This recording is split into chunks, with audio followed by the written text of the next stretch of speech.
Welcome to Keep It Humane, the podcast, where we dive deep into topics surrounding kindness, compassion, and creating a more humane world, whether it's in our communities, in the workplace, or in the world of animal control and shelters. With our hosts, Ashley Bishop. And Ashley Bishop. And I'm Daniel Ettinger. This show is sponsored by Tomahawk Live Trap. Check them out, livetrap.com. It's all of us today we have a special guest. We love this guest. We love her. She come on. She can come on any in every episode. But before we introduce her, y'all got to stand still, or what do they say? Sit tight. I don't know what they say. We have a lot. We have a lot going on this morning. First off, it's the crew. Ashley's back from the bubblegum factory. How's your mouth? Which Ashley? The one who has random jobs every week. Hey, you gave Ashley a random job the one week. I did, but you're the consistent one. So, Oh. What's your favorite flavor of bubblegum? The classic one. The one that was the fruity flavored bubble gum, Yeah. not the minty flavored bubble gum. Yeah. Like the zebra one? Or Big League Chew. No, Yeah. like the extra. But there was like Bubble Yum? no, the extra bubble gum, and there's two different flavors. There's like a minty one and a classic one, and the classic one was the fruity one. Huh. You can't find it anymore. Well, you know what you can find?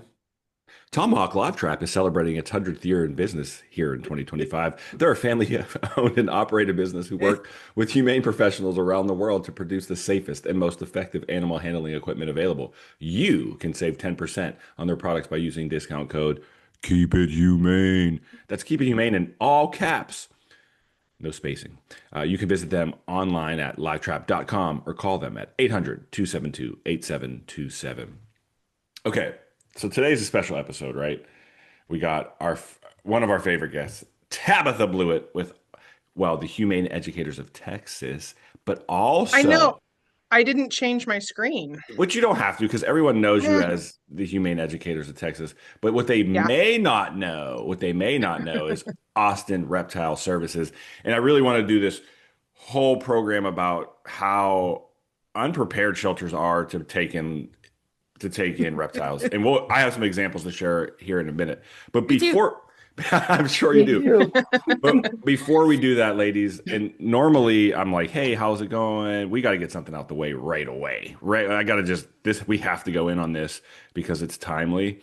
And because we have someone from Austin essentially in here, we had just some shenanigans last week by Dr. Ellen Jefferson from Austin Pets Alive, where she made this rant, a video rant that has since been removed from the internet, about how overpopulation in pets is a myth. Yes, that's what I said. Overpopulation is a myth. Now, if neither of you or any of you have not read her apology, I will read it now. Over the last 2 days, I have read hundreds of comments, messages, and posts from fosters, shelter workers, rescue partners, and the community at large. I've listened closely to your concerns and want to sincerely apologize for the pain my messages caused. This is, again, Dr. Ellen Jefferson from Austin Pets Alive on their Facebook page. The way I communicated was damaging and poorly executed.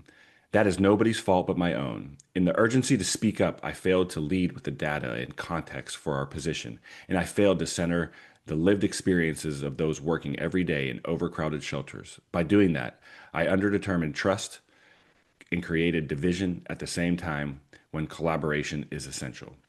I know that no matter why animals enter shelters, the people working to get them out face exhausting, often traumatic job. Many of them have little control over funding or policy, yet they carry the emotional burden of overcrowding and euthanasia every day. I firmly believe and have heavily advocated for better resources to ease that burden. In this instance, I failed to keep that reality front and center in my message. We are keeping the original post and comments visible because they are part of this important conversation and because transparency matters. In the next week, I will host a listening session open to our community, share that data behind our position, and engage directly with partners. I truly hope my actions have not damaged any relationships beyond repair. These issues matter deeply to me, to APA, and to the animals and people we are all charged with protecting. I am committed to learning from this and doing better. Sincerely, Ellen Jefferson. All right. Who did not see the video? Anybody not see the video? I did not actually see it. I saw the aftermath. So Tabitha, since you are in Austin, this is a tech. Was this came from a Texas initiative? Something was being proposed, right? Austin Initiative. Yeah, so from what I understand, and I am not super well versed in the origins of this, I did see the video, I did see the posts and all the comments.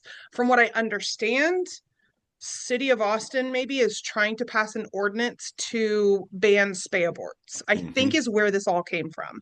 And if I'm understanding all of this correctly, hers slash APA's position is that spay aborts are inhumane, they're barbaric, they're Yes. really terrible procedures. And according to the comments, I mean, there were hundreds when I saw it. There may be thousands now, but when I last saw it, there were over 700 comments, a lot of them from shelter staff, veterinary techs, veterinarians talking about how spay aborts are not inhumane, and all of that kind of discourse around it. So I think that's where it stems from, is they were trying to either ban spay aborts or allow them. It's something tied around spay aborts. I think it was the reverse, Tabitha. After doing some Or was it? research, yeah, I think it's that at this moment in time, there's something in ordinance that doesn't allow the shelter to do spay aborts. Mhm. So they're trying to get that reversed. So if the veterinarian can make Ah. that decision, then they can go ahead and do Mhm. that without having to go through XYZ step. I think. I think. And then Right. she was upset thinking that we shouldn't be euthanizing. Yeah. Correct. Yeah. She's not again, or not for spay aborts. Yeah. Correct. Yes. Yes. Yeah. So the comment, this to me, and I know we go in a lot about it, and I know you, Tabitha, you weren't. It's the synchronic. Is that a word? Synchronicity, Synchrony. Synchrony is the word. whatever. All that. Yes. Thank you. Synchrony. Thank you. Of you being on this week, like we had you obviously scheduled long before, but like this whole this is to me this is no kill in a nutshell. It's making emotionally based decisions, comments, etc. without facts. And that's exactly what we had happen here with that comment of overpopulation is a myth. Okay. Okay. I mean, just to put that in perspective, I have an estimated number of, like, I just ran my quick numbers in my head that I remember from seeing last time I worked. We have about 118 cat kennels in the shelter, like, should be used for housing long-term cat kennels. And we have 200 and some cats currently.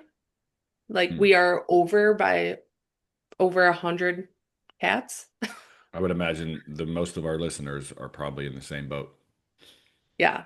And so, like, no, it's absolutely a problem. Literally every day going, okay, do we need to put another crate up? Can we move cats around? Who's going home? It's ridiculous. It is. I just Yeah, it could. I Oh, hope that she comes back with numbers, because that's, I mean, you all know me. Anyone who knows me knows I'm all about cite your source. Mhm. Yes, Let's you actually are. look at Mhm. numbers, because I honestly, I don't care what anyone thinks or feels, loves it, hates it.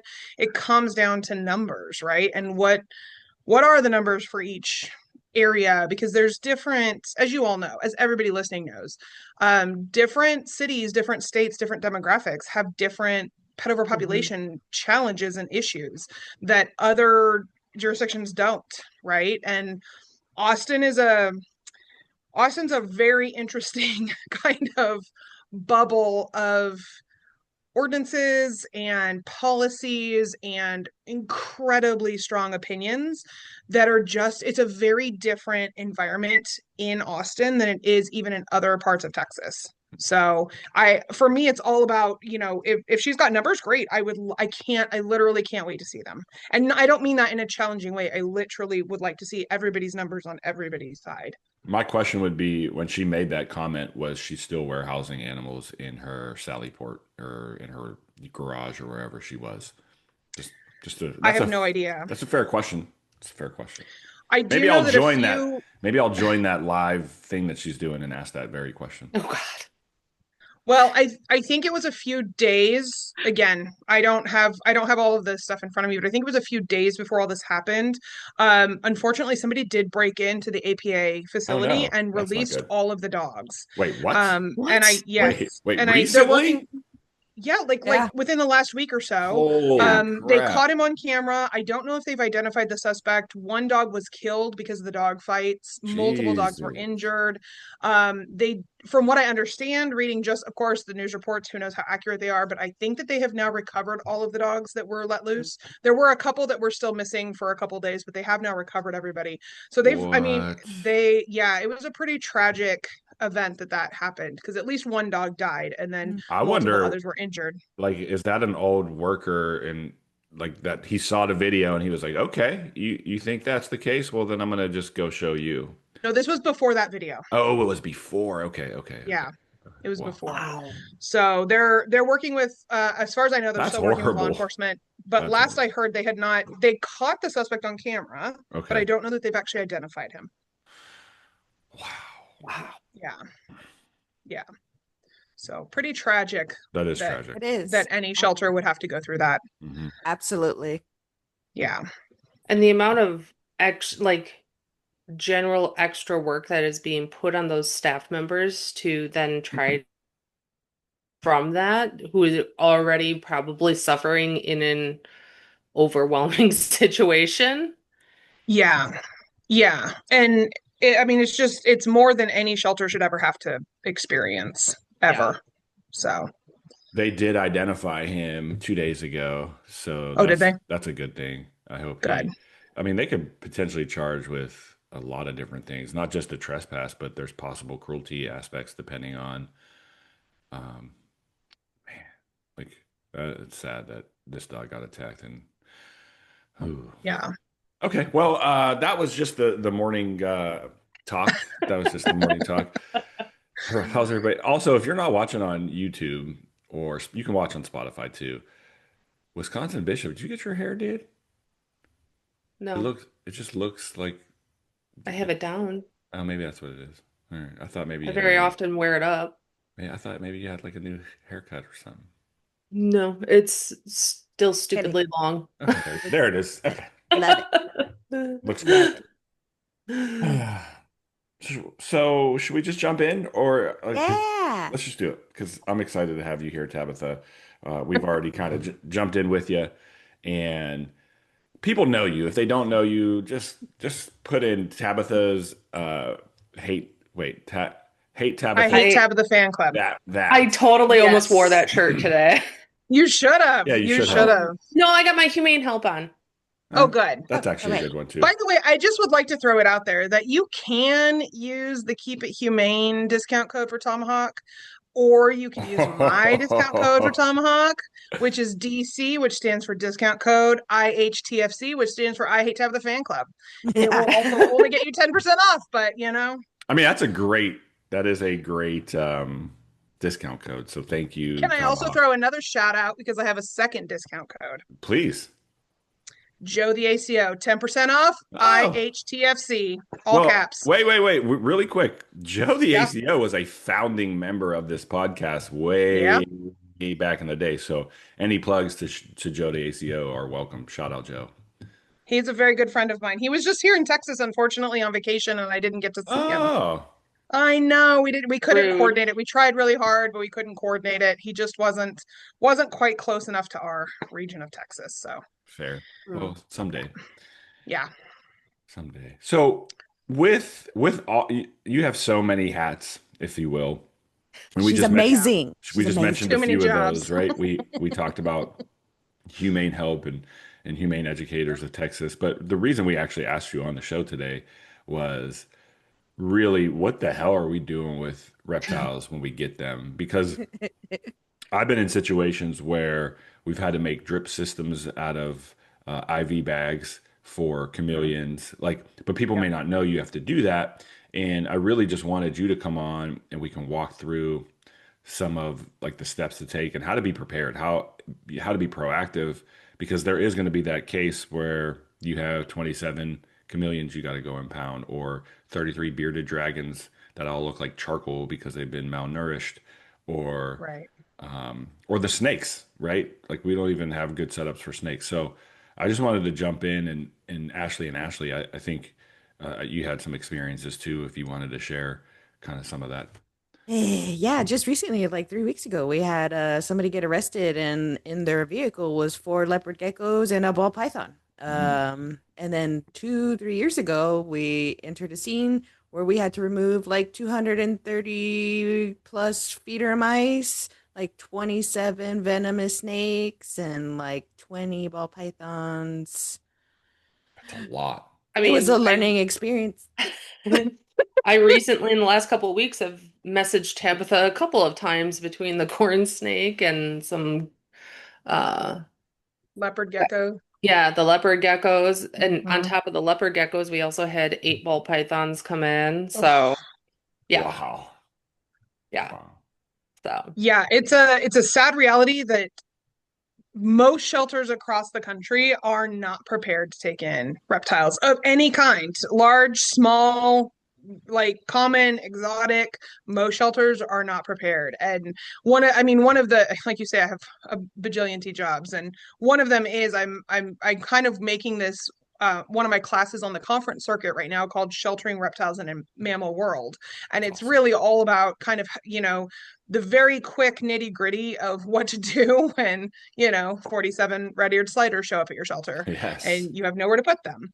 Because as we all know, shelters are not built for reptiles. They're built for dogs and cats. Occasionally, people will put some thought into pocket pets like bunnies and mice and gerbils and guinea pigs, but most shelters don't even give a second thought to reptiles. And one of the things that's kind of fascinated me as I'm going around the country more and more, reaching out and working with shelters and teaching them about reptiles, is um, when I go and talk to shelter managers, directors, supervisors, ACOs, kind of what I call the boots on the ground people. They're all like, "Oh, this is so needed. This information's so needed." But when I start talking to people at that 30,000, 40,000 foot level, whether it be city council members, commissioners courts, um, even some of the big organizations, they're like, snakes. Why would a shelter ever need to worry about snakes, Mm. right? Why would they ever need to worry about turtles and tortoises? And I'm like, these people are getting them every day. So, yeah, I think the biggest thing with reptiles, I'm all, like I said, if you know me, I'm very left brained. I like a good formula. So for me, I like to keep it as simple as possible. I understand, having worked in shelters for over 25 years, I know that nobody has a budget for this. Nobody has a plan in place for this. So I'm all about like, let's do this on the cheap and let's do this quick and easy. So kind of my biggest pointers are, as with any topic, it doesn't matter what it is, prep is your best friend. Being prepared, Mhm. right? Going in, having all those resources figured out ahead of time. So even just like shelters could start today, something they could do today is start reaching out, finding out, do you have reptile rescues in your area? Do you have reptile veterinarians in your area? And just starting that simple will ease a lot of stress, because when you do get, like you were saying, all those bearded dragons that are malnourished, just because a vet has DVM at the end of their name doesn't mean that they're prepared to deal with reptiles, right? And Or there's a lot of rabies. medications. Do what? Or rabies. Or rabies, correct, or rabies. Luckily, not something we have to worry about in the reptile world, though. So, but there's a lot of medications that are commonly used for mammals that are toxic to reptiles, and Hmm. not every vet knows that. And that I mean that no disparaging way against veterinarians. It's just, just the fact of the matter is they may not have even thought about a reptile since vet school. So one helpful thing that people can do is there's a website that is the Association for Reptile and Amphibian Veterinarians, ARAV.org. And they will list all of the reptile and amphibian veterinarians across the country. And so I think it's super helpful, especially if you're kind of in a rural area where you don't have a lot of veterinarians, or you maybe don't have veterinarians at all. Being able to coordinate with maybe another reptile vet in your state over the phone, right? Who can maybe consult with your local veterinarian. because one vet to another vet can consult that way. Reaching out to, if you have zoos or aquariums, they usually have some sort of exotic vet who might be able to help you. So I think that like step one is if shelters can just do those two things, find good rescues and find a vet. That right there would ease quite a bit of stress, because especially if you can find a good reputable rescue, you may not even have to intake the reptile. Mm. I pull reptiles from local law enforcement all the time that never set foot in the shelter. The only impact the shelter has is I have a requirement that if animal control is bringing a reptile to me directly, they have to let our shelter know, because it is still a stray. There's still the legalities. So it has to be processed through their computer system. But because I work with the shelter directly, they know once it's come to me, it's going to receive care. It's going to go through its stray hold period, its quarantine, everything else before anything happens. So if an owner does come forward, I'm happy to reclaim it from my facility.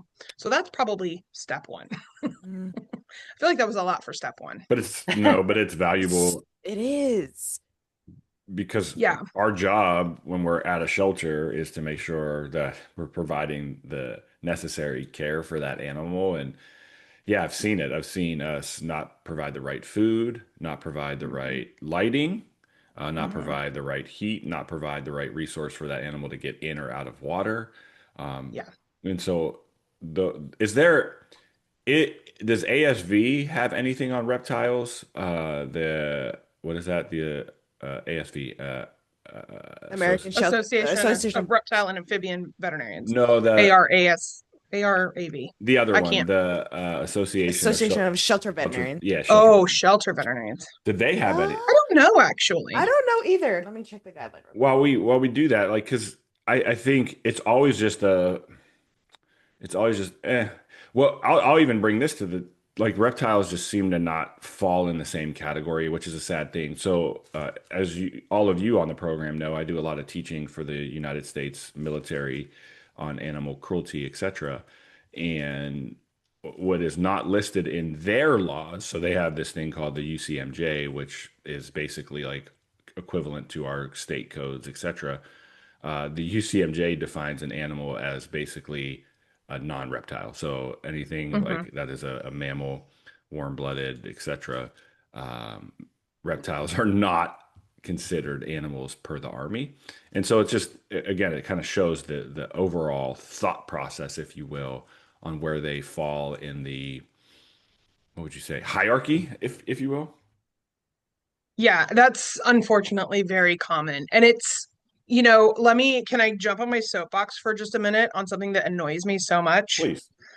So I find that across the animal welfare industry as a whole, so literally including everything, animal control, shelters, rescues, the big organizations, small organizations, vet med, all of that.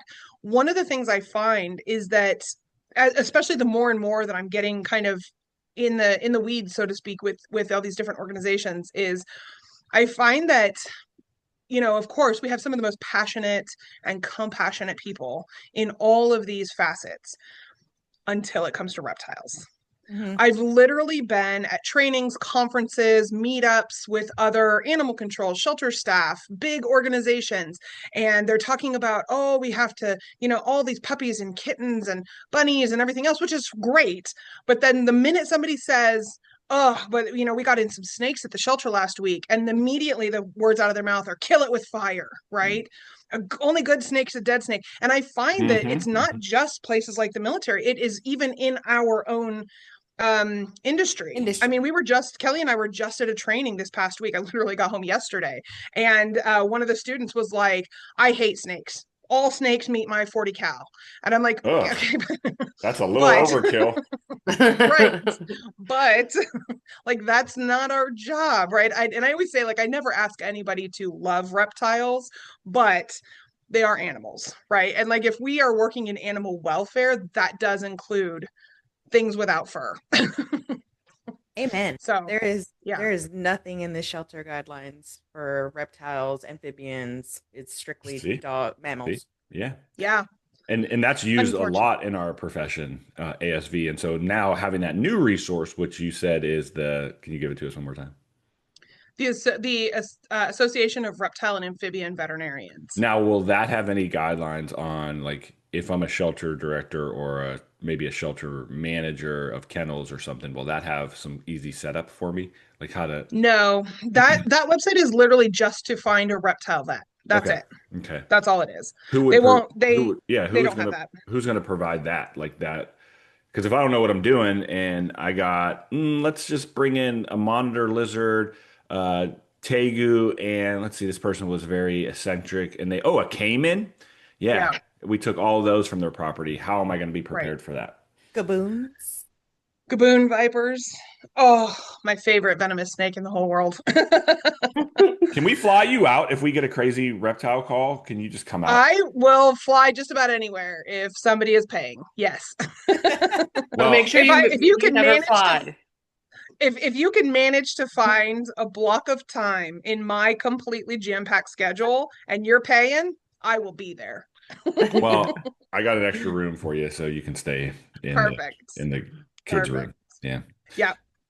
Um, Unfortunately, so there are a lot of good resources out there if somebody just wants to own a reptile and they're trying to set up a really good enclosure and housing for them. There's some really great websites out there.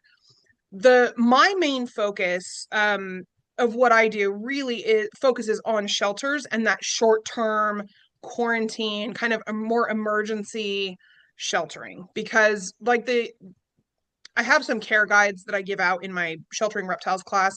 It says like on the front, like this is not meant for long-term housing, right? These are not guidelines for if you want to own a ball python or you want to own a lizard, right? These are just for short-term shelter. Basically, you're setting up a basic quarantine facility or a quarantine enclosure. So as far as I know, and somebody please fact check me if I'm wrong, but as far as I know, I don't think that there's anyone but me, at least here in the US, that is doing this kind of focused training and providing resources for shelters and reptiles. No one that I know of. And a lot of that comes from just my 100 years in sheltering. And I know I've been there. I know exactly what it's like to be at the shelter and have 10 ball pythons show up and be like, wait, what? Or if You, you're a shelter that takes in surrenders and you take exotic surrenders, right? I've been there. the only person I've ever had experience with doing anything similar, but it was just locally, it was just in Colorado, was Ann Elizabeth Nash. Amazing. She runs, I think it's Colorado Reptile Humane Society, but don't quote me on that. And she does amazing things as well. Yeah. But she was only doing it there on the Colorado scene. Yeah. And I think that there are like pockets, right? There are certain shelters that are perfectly set up. I mean, I was just in Colorado a few months ago, and we got to tour I'm going to butcher the name, the Pikes Peak. Oh, Humane Society of Pikes Peak region.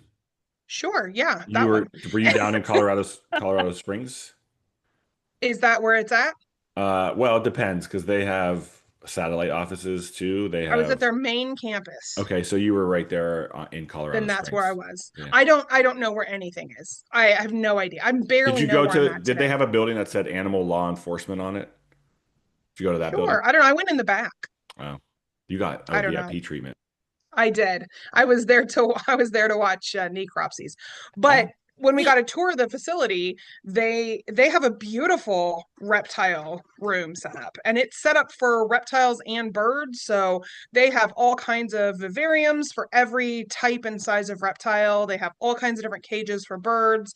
But I think that that's very much the minority versus the majority, and because most shelters don't have that. I butchered the name. It is Oh, did you? Colorado. Yeah, it's Colorado Reptile Humane Society. I don't know what I called it. Maybe I called it. Oh, Yeah, she's where is great. that located? She's up in Longmont area, I believe, Oh, just okay. north of Denver, which you're familiar with all that area. But yeah, you Yes, should. that's actually where I was at. I was staying in Longmont. We just went down to Uh, um, oh, that Humane Society you were with Code for, Three, yeah, yes, yeah. Shout out, you yes. you really do One of wear. my 14 I jobs. was gonna say you really do wear a lot of hats. Shout out to Code Three though. They do some awesome stuff as well. So Yes, I am a little biased though, I see because because I teach for them. that's interesting because look, we as a community, we all just need to we need a kumbaya moment. And everybody, I don't care if you're NACA, I don't care if you're LETI, Code 3, ACCA, what's the dude down in Florida, that guy, all those people. We just need to all, weed's legal now. So all of us just need to get in a circle, pass the joint, hug this shit out, and help people help animals. Agreed. Except weed's not legal here in Texas. That's Mm-mm. so dumb. But you can like Yeah. open carry guns and Yeah. drink it. You can drink and drive legally in Texas, but you can't smoke weed. Wait, who told you could drink and drive in Tech? Dan, That's you wait, need that's to not true? no. Oh, Oh, I thought that was legal. okay. Guys, be careful about getting your legal information from Dan. Right. I kid about that, and I probably shouldn't kid about drinking and driving because that's a real thing. That's serious. But at the end of the day, I do mean this. And I think what I love about you so much, Tabitha, and what I love about Kelly and your organization is it feels like you don't have boundaries or barriers when it comes to just trying to spread the word of how we can continue to grow and build. And that's what my point is that's what we need more of. And I know you're a historian, probably even more so than myself, but you both are our current day Caroline Earl White. Like you are her in that aspect. Really, really are. And if you don't know your history, please Google it. Um, and I love you for that. I love the fact that you truly embrace people that are in need, whether it's through humane help, and when it's our people, like recognizing the need for that, or in these moments. And so I know we're getting a little off track, but I had to share that with you. Oh, thank you. Thank you. Thank you. I think it's important. I agree completely. I think there's room for everybody at the table. Um, but having said that, I mean, there is an I Hate Tabitha fan club, and for good reason. Because I also hold, I mean, Kelly and I know she's not here, but I know she agrees with me. We hold ourselves to an incredibly high standard. And, we're big on cite your source and fact checking and having accurate information. And we don't mind calling people out when they're not doing that. So that's a lot of the reason that we're maybe not everybody's favorite. And that's okay too. You know, we sell merch if you Blasphemy. don't like me. So. Blasphemy. That is absolute blasphemy. All right. So if we're in a situation, Tabitha, and we don't have resources, we are in freaking the desert of West Texas, and there's nobody around us, not even veterinarians, and Yeah. we happen to come up with, a bajillion reptiles. What is the first thing that we need to do other than call somebody who knows what they're doing? Well, I'm gonna assume for this example, probably this happened immediately, and that shelter did not have a chance to figure out who their local rescues or vets are. So the first thing to do is, if they've done absolutely no prep at all, is honestly the cheapest, easiest thing to do. Go to Home Depot and start buying a bunch of totes, like Mm. just plastic totes with lids. Get a variety of sizes. I really like to have the kind of clear, opaque ones so that I can see into the enclosure, especially if I'm dealing with an animal that's super stressed out and maybe bites or if it's venomous. That's the easiest thing to do because it's cheap. Everybody has access to hardware stores or Walmart or whoever, right? Everybody has access to totes. Get a variety of sizes, shapes, whatever else. So having that, newspaper or paper towels is all we're going to use as substrate. So do not go down to the pet store and start dropping money on things like bark and, straw and whatever else random things they're selling at PetSmart and Petco these days. Just get paper towels or newspaper, which again, everybody has access to.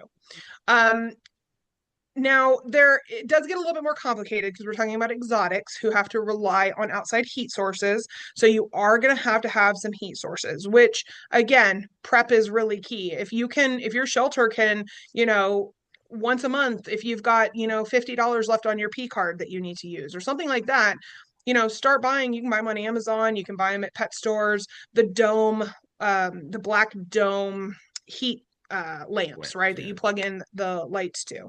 Start buying some of those, right? Those are easy, simple ways to be able to set these animals up short term. Never use heat sources inside the enclosure. So don't use heat rocks, don't use heating pads or anything like that inside the enclosure with the animal, because the animals can burn themselves really easily. And reptiles have incredibly complicated neurological systems. And so even though they can feel deep pain, and I think honestly they can feel pain even more than we can, they don't have the capacity to register where that pain's coming from.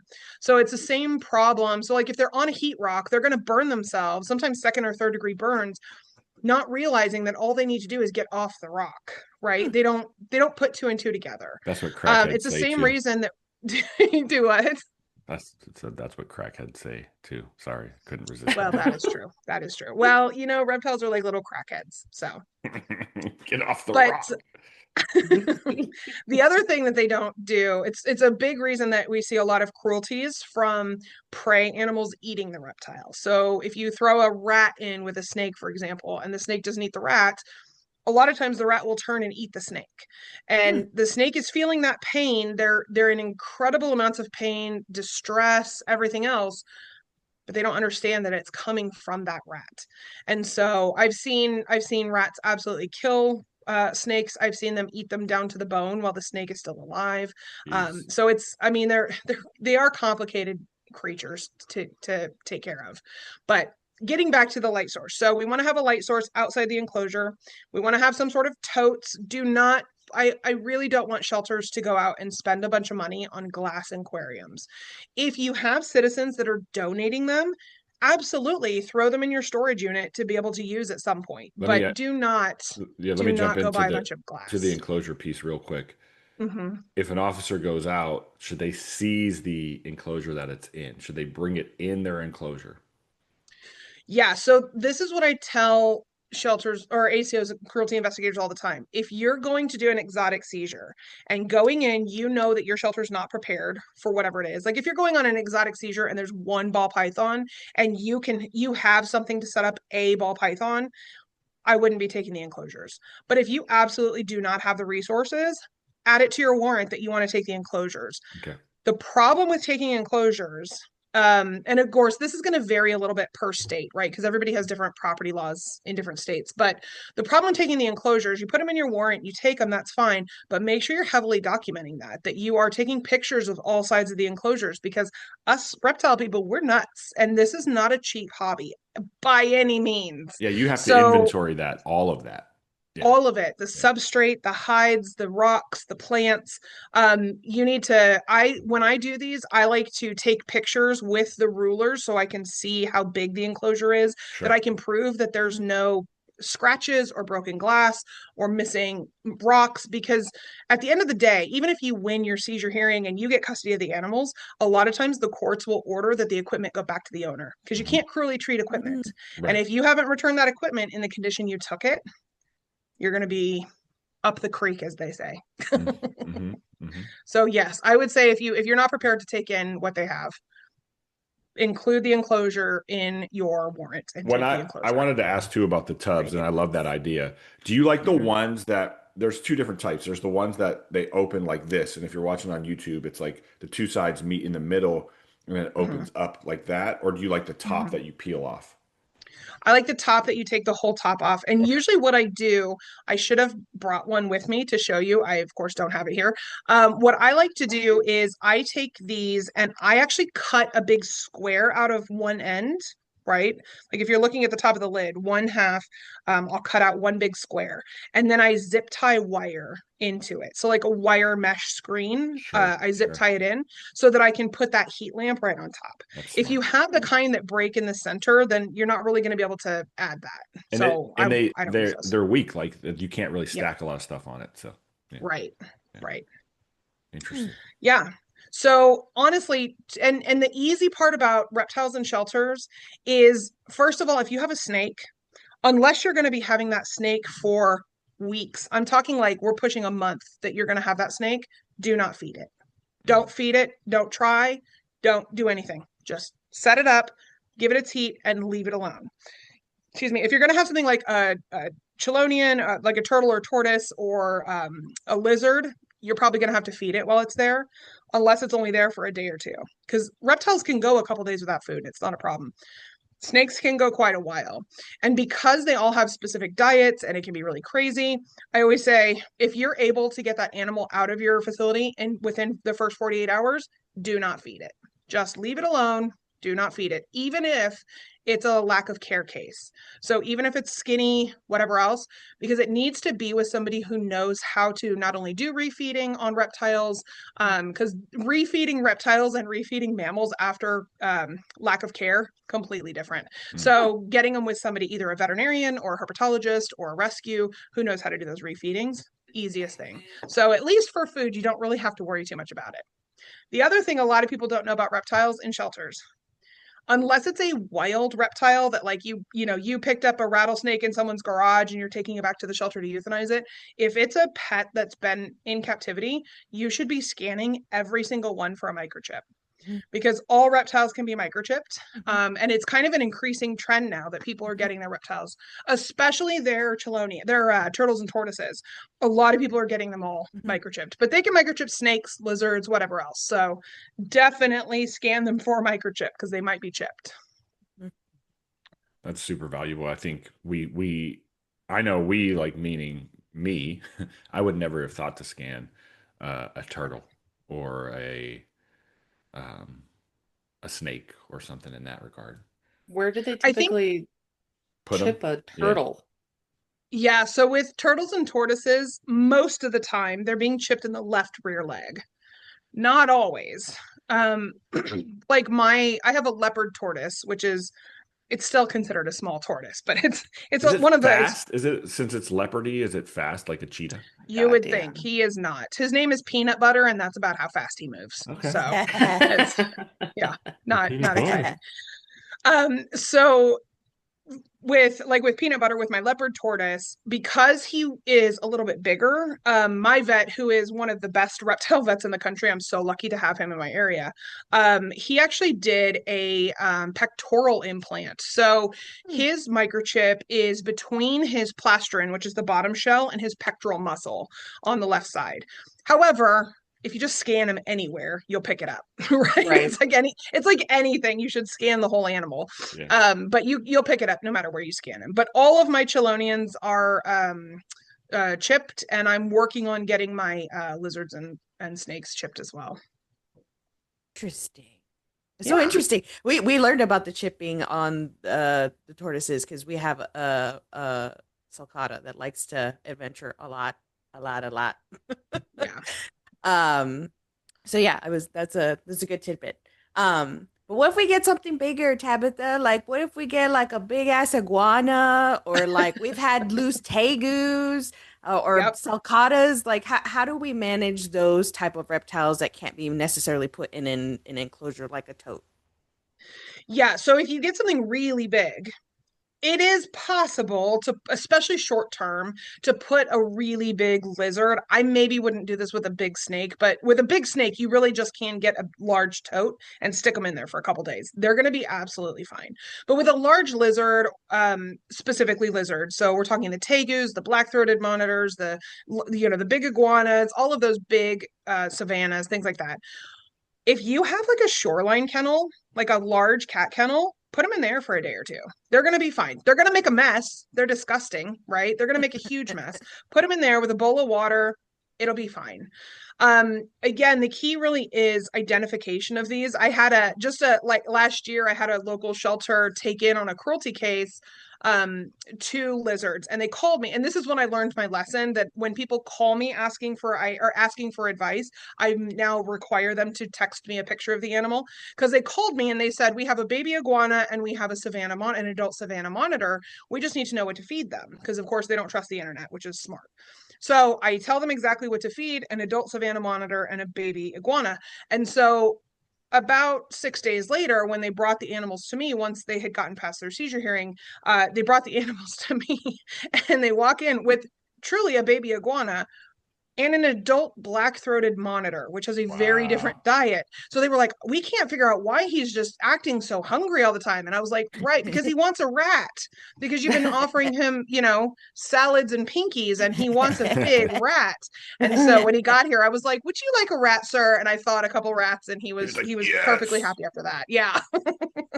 So ID is critical, of course, but if you have a really large lizard, a double shoreline is fine to put them in.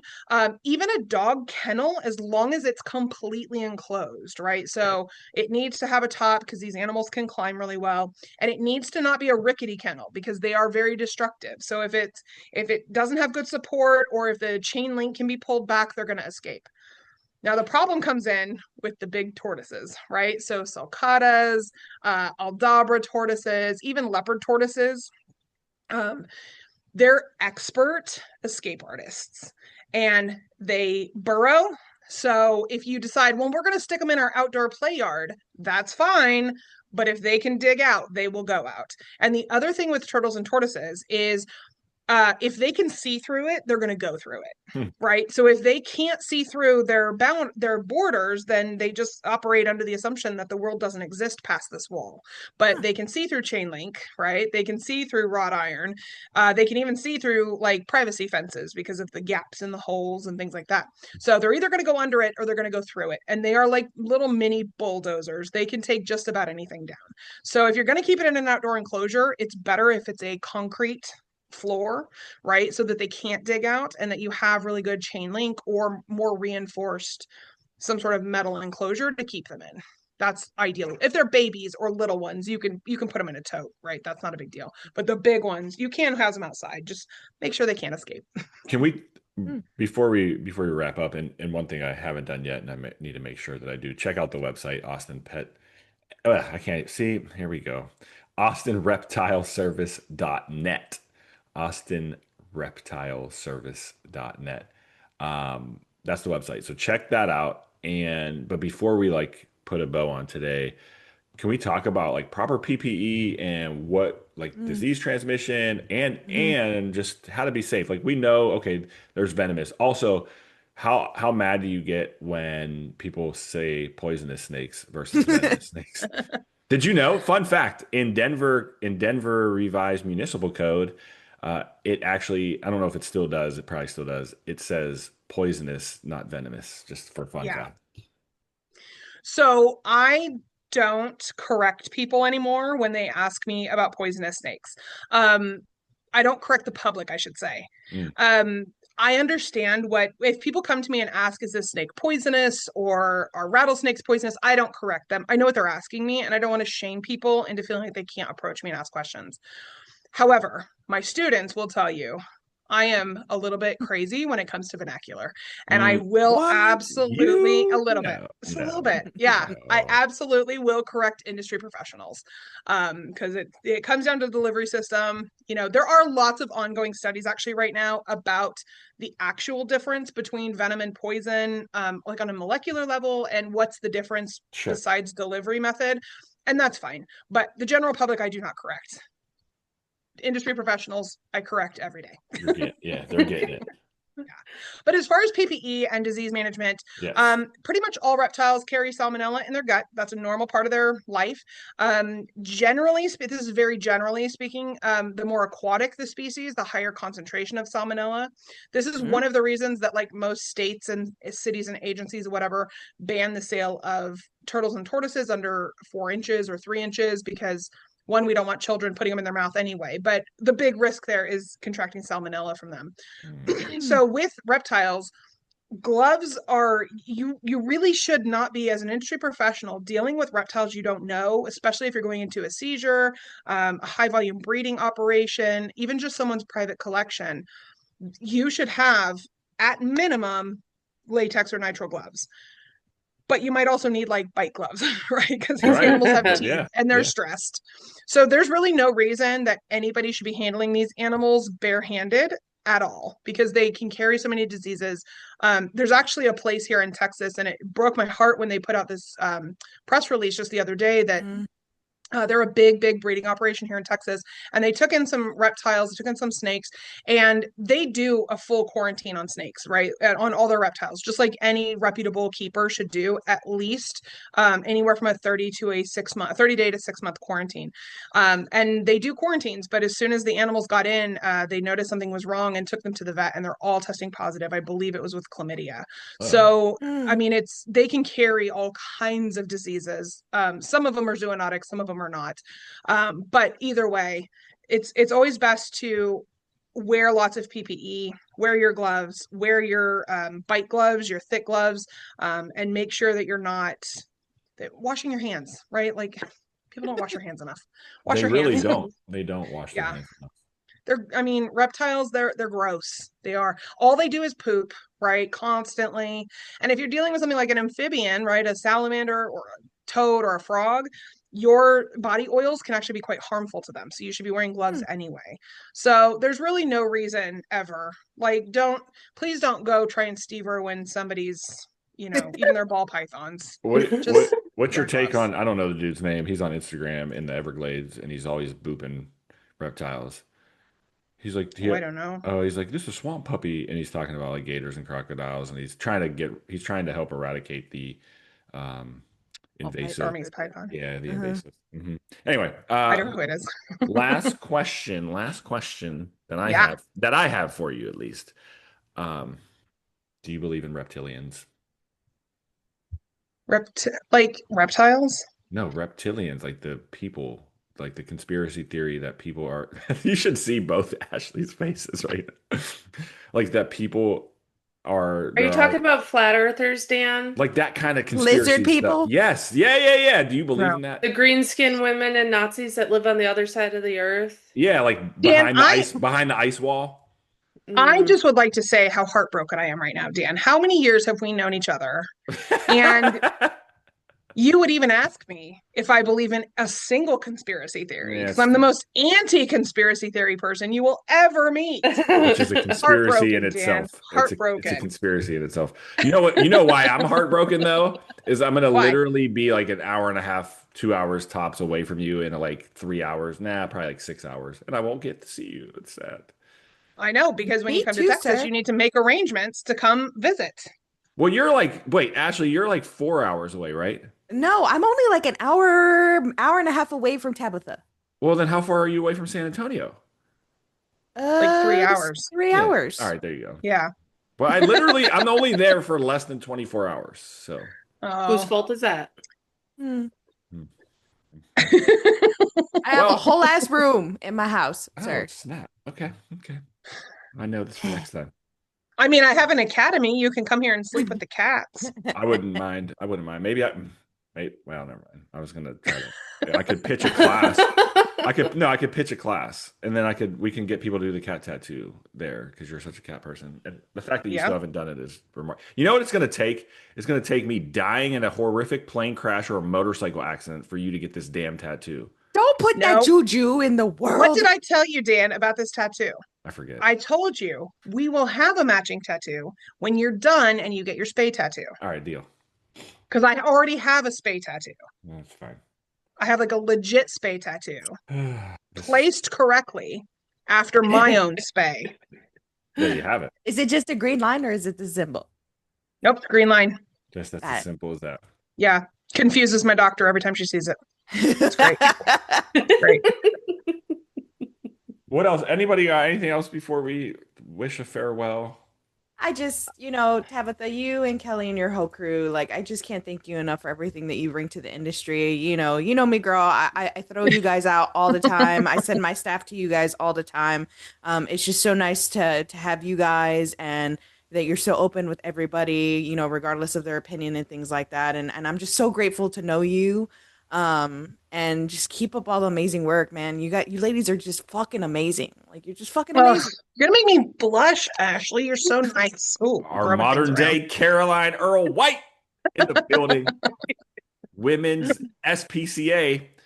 You're doing it, and I love it. And thank you for taking the time to come on and talk a little shit, but also talk a lot of knowledge, which is really helpful. Hopefully. Yeah, and if we can, I mean, aside from my website, which is great, but it is also about to get revamped, so don't get too excited over the website. My email address is obnoxiously long, but it's Tabitha@austinreptileservice.net. And also on my website is the Austin Reptile Service cell phone number. Any industry professional, if you are working a cruelty, if you just have animals at your shelter and you need help, you can email or text me anytime. I'm happy, doesn't matter where in the US you are, I'm happy to help you identify the animal or tell you how to house it at your shelter. I'm happy to help with any of those resources because I really am trying to get more help into shelters because I know you guys need it. Absolutely. And your classes are, do you have any prospective classes, any conferences you're going to be at teaching about this? Yes, actually, I'm going to be at the Missouri Animal Control Conference next month. Um, I just found out actually I'm like the keynote speaker. I'm teaching like I don't know 3 or 4 classes. But That's one of the awesome. classes I'm teaching is I'm teaching an extended version of my Sheltering Reptiles in a Mammal World class, so that's going to be extended. Normally, I think that class is between an hour and a half, but they've asked me to do a two full hours, so we'll be doing that there. I teach herpetology 101 for code 3 and associates. So if you ever take code 3 mod C, I'm sorry, mod C, I teach all of the reptile stuff, all of the wildlife stuff, and compassion fatigue in that. I'm trying to think where else I'm going to be. I'm going to be teaching my sheltering reptiles in a mammal world at the Texas Animal Control Association conference in November. And of course, Kelly and I'll have a booth. Humane Help will have a booth. So 7 of my 14 jobs will be there at TACA this year. And I think there might be some next year. I don't know. We're booking like 9 and 10 months in advance, and I can only think like 3 hours ahead of time. That's awesome. Well, check everything out on, you can go to Humane Educators, the texas.com. Whew. Yep. And there's a lot of stuff there as well. So check out the websites, check out the socials, check out all the things that you're doing. You just put your name in Google. You can just chat GPT Tabitha Blewitt, and it'll come up with. God, am I in Chat GPT? Let's see what happens really quick. I was gonna say. This is gonna be so bad. I love AI, and people that don't love it just need to get with the program. Who is Oh, this is gonna be so Tabitha bad. Blewitt? All right, let's see here. Searching the web, boom, boom. Oh, it even showed your logo. Tabitha is a Oh no. highly experienced professional in the field of animal care, wildlife education, and animal welfare. Here's a closer look at her background and current roles.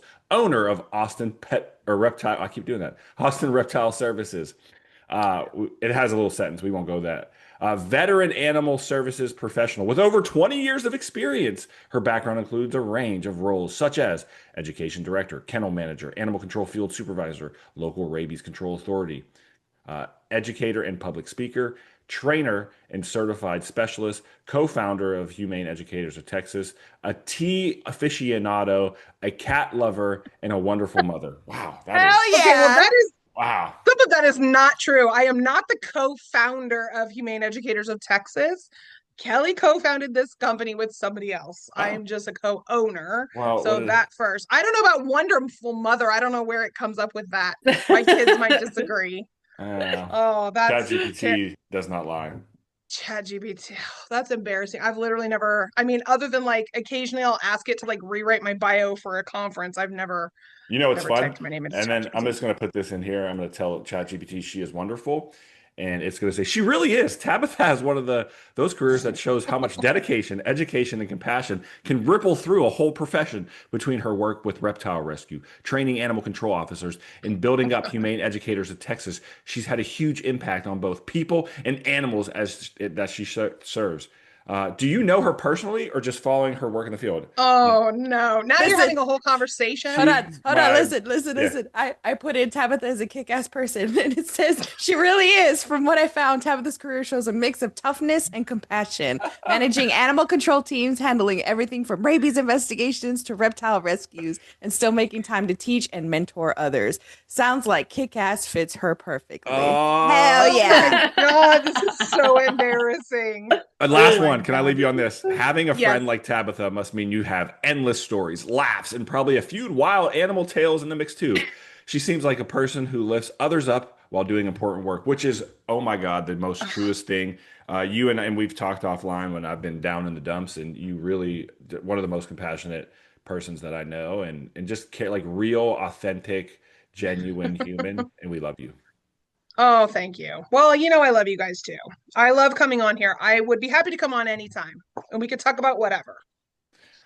Well, you're all the open invitation. You're always back. I'm sure we'll have you on soon. Awesome. All right, y'all. Well, with that, we have to end this beautiful podcast with a little bit of let's continue to Help people. Help animals. and keep it humane. Keep it humane.